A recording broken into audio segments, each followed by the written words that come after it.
Bon ben voilà, nous allons voir aujourd'hui le Skyview de Dino Avionics qui est installé dans notre WT9 dynamique, qui est arrivé il y a 2 mois maintenant, hein, cette fois.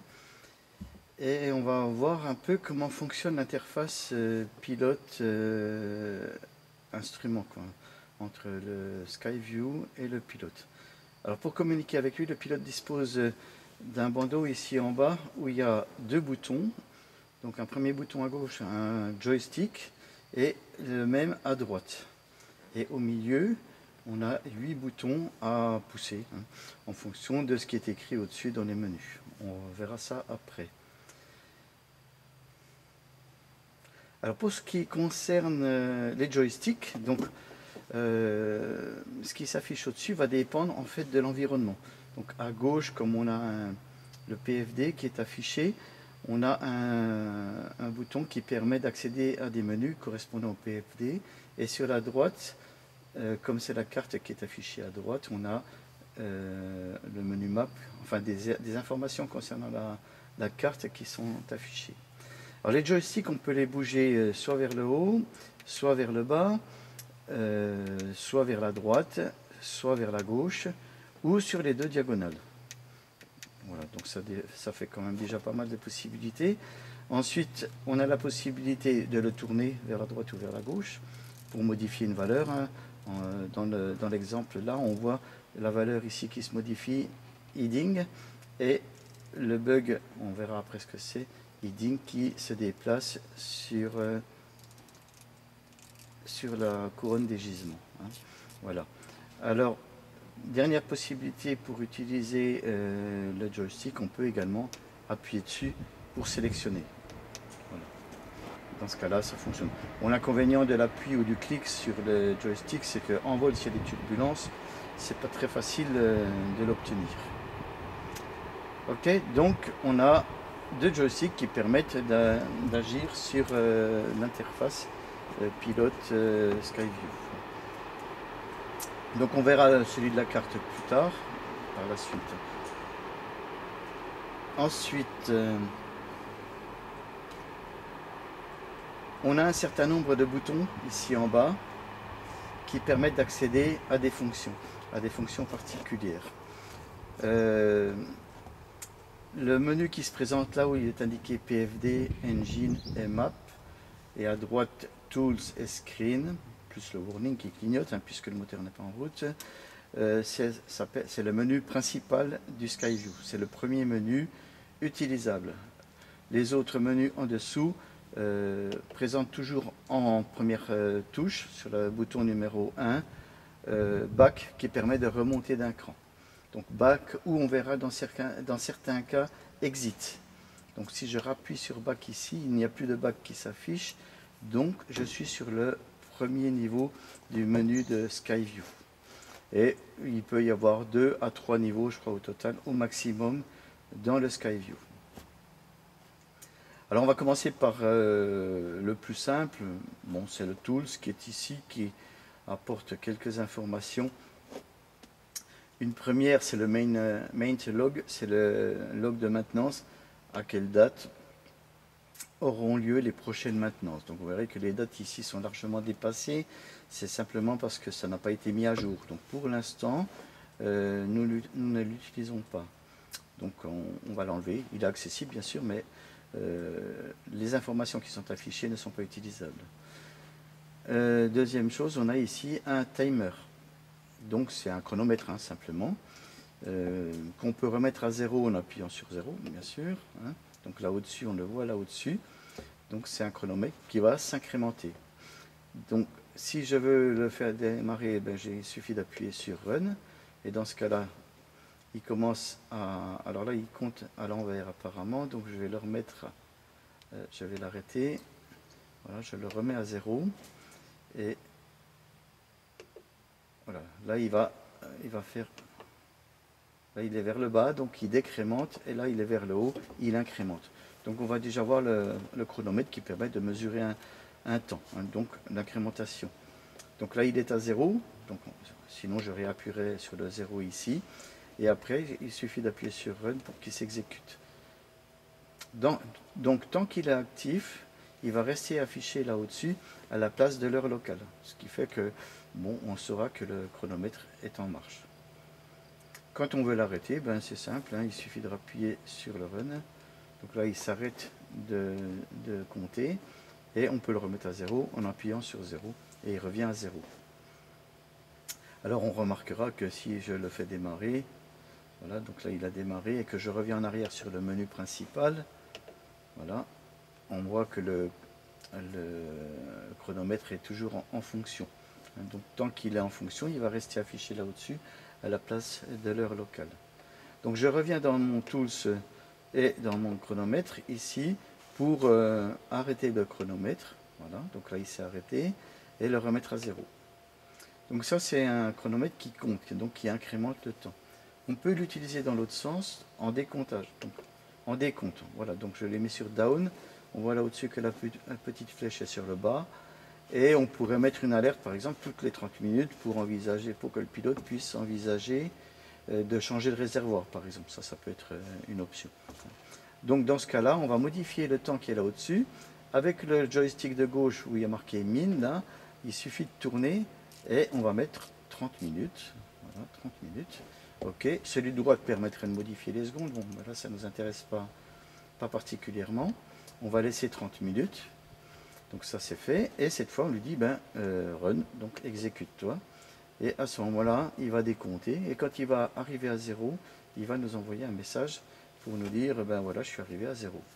Si je refais back de la même façon que tout à l'heure et encore une fois back, je reviens sur le menu principal, mais le chronomètre continue à décompter.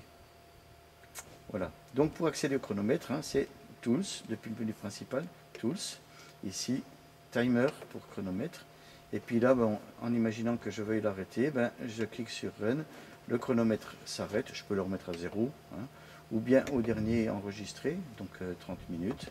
Voilà. Et puis, comme le chronomètre ne m'intéresse plus, cette fois, je vais revenir en back. Et là, on voit tout de suite qu'il nous a remis l'heure locale, 14h44. Je refais une fois back et je reviens sur le menu principal du SkyView. Donc là, on a vu le Tools. Donc là, il n'y a pas grand-chose à voir quand même. Ensuite, on a le menu Screen. Le menu Screen est intéressant parce qu'il va permettre de modifier les dispositions et l'affichage ici au-dessus. Voilà. Donc, on a, comme il y a marqué Back, ça veut dire qu'on est sur un deuxième menu ou un menu plus bas encore. Je reviens là au-dessus, donc je suis de nouveau sur le menu principal. Je descends dans Tools, donc c'est mon timer, je refais Back pour revenir en arrière. Et là, j'ai dit qu'on irait voir Screen. Donc, je regarde le menu Screen. Et dans ce cas-là, on voit un certain nombre de touches de fonction qui sont là en bas. Alors, Back, c'est pour remonter d'écran, on l'a déjà dit. Dim, c'est pour modifier la luminosité. Donc, a priori, c'est fait automatiquement. Il n'y a pas de raison particulière pour qu'on revienne sur ce menu-là. Sauf si éventuellement, par exemple, on faisait du vol de nuit et que ça crache un peu trop fort, on pourrait diminuer la luminosité. Mais cet avion, il n'est pas autorisé vol de nuit, donc on ne le fera pas. Donc je reviens d'un cran en arrière, donc on a vu Dim. Rapidement, le swap, en fait, il permet de basculer les écrans. Comme là, dans cet avion, on a deux écrans, un à gauche, un à droite. Il permet de les interchanger. Voilà, swap, celui de droite vient à gauche et inversement. On ne voit pas beaucoup de différence parce qu'ils sont configurés de la même façon. Voilà, ça pourrait être intéressant si ici, par exemple, on avait le PDF et tout ce qui a trait aux engines et la map de l'autre côté, et puis qu'à droite, il n'y ait que la map. Mais là, ce n'est pas le cas. Ensuite, le bouton Layout permet de parcourir les différentes configurations possibles. Donc là, on a une configuration qui présente le PFD en premier, donc cet écran avec l'horizon artificiel en gros, hein, la carte et tout ce qui a trait au moteur. Donc Engine, hein, ça correspond à Engine. Donc si j'appuie une fois là-dessus, en fait, on voit que l'affichage bascule. Donc Engine est venu à gauche, le PFD est à droite et la carte reste au milieu. Je rappuie encore une fois, cette fois Engine vient au milieu, la carte part à gauche, PFD part à droite, reste à droite, pardon. Si je rappuie encore une fois, cette fois on revient avec Engine à droite, on a la carte à gauche et le PFD qui est au milieu. Je rappuie encore une fois, on échange, on a Engine à gauche, le PFD, la map, la carte, et si je rappuie encore une dernière fois, plutôt, j'ai Engine qui vient au milieu avec notre PFD à gauche et la carte à droite, et je crois encore une fois, et cette fois on revient à la situation initiale, c'est-à-dire le PFD à gauche, la carte à droite et Engine, la carte au milieu, pardon, et le Engine à droite. Voilà, après, bon, en fonction des pilotes, chaque pilote pourra sélectionner celui qui lui importe le mieux. A priori, bon, je pense que cette configuration semble raisonnable. Mais bon, après, tout dépend des pilotes. Alors, on notera par exemple que, comme PFD est à gauche, le joystick de gauche il correspond à Heading. Donc, il correspond à des informations à modifier sur le PFD. Et le bouton de droite, il est marqué Map. Donc s'il est marqué Map, ça permet de modifier les informations sur la carte. Si j'échange PFD et Map, donc je fais layout, on peut noter que Map, le joystick Map est venu à gauche et le joystick qui correspond au PFD est venu à droite. Hein, ce qui fait que là, à droite, normalement, on devrait pouvoir modifier, là si je mets heading, on devrait pouvoir modifier le heading. Voilà. Donc en fait, les fonctions de chacun des deux joysticks dépendent du contexte. Dans ce contexte-là, PFD à droite, le bouton de droite agit par exemple sur le heading, et le bouton de gauche, il agit sur des fonctions de carte qu'on verra plus tard, en particulier le zoom, puisque là, il agit directement sur le zoom. Donc je vais remettre la configuration comme je l'avais au départ. Voilà, donc le PFD à gauche, la carte à droite et le engine tout à droite. Alors toujours dans ce menu, alors je rappelle qu'on est dans le menu screen, hein, donc on a le menu principal ici, puisque là il n'y a pas de back, hein. On est dans le menu principal, on descend dans le menu screen, et on a vu donc swap tout à l'heure, on a vu dim également, et là on vient de voir layout. Et cette fois il nous reste ces trois touches qui sont ici, qui sont allumées on va dire, puisqu'elles sont grisées. Si j'appuie par exemple sur celle-ci, elle passe en noir, et le PFD il a disparu, on n'a plus que la map. Si je rappuie dessus, le PFD revient, la map se réduit. Si j'appuie sur EMS cette fois, EMS correspond à tout ce qui a trait à Engine qui était à droite, ça a disparu, et donc il est revenu en noir. Si je rappuie un coup dessus, il revient en grisé, et on a les informations concernant le moteur. Et ensuite ici, si j'appuie sur Map, Map disparaît, et on n'a plus que le PFD ici au milieu, plus l'engine à droite. Voilà, je rappuie sur Map pour avoir les trois, hein, donc là on a les trois. Donc pour récapituler, ces boutons permettent de faire apparaître ou disparaître chacun des éléments de l'affichage, donc chacun des trois éléments. Donc le PFD, EMS qui correspond aux informations des moteurs, et du moteur, sur celui-là c'est un monomoteur, et Map pour ce qui a trait à la cartographie qui est ici. Le layout, il permet de naviguer entre différentes configurations que le pilote peut choisir et modifier comme il en a envie. Voilà, hein, donc il y en a 6, je crois, ou à peu près, enfin vous compterez. Si j'enlève par exemple le MS, hein, donc tout ce qui a trait au moteur, donc j'ai deux cartes, si j'utilise le layout, bon, bah, c'est simple, il n'y a que deux configurations possibles, enfin il y en a un peu plus finalement.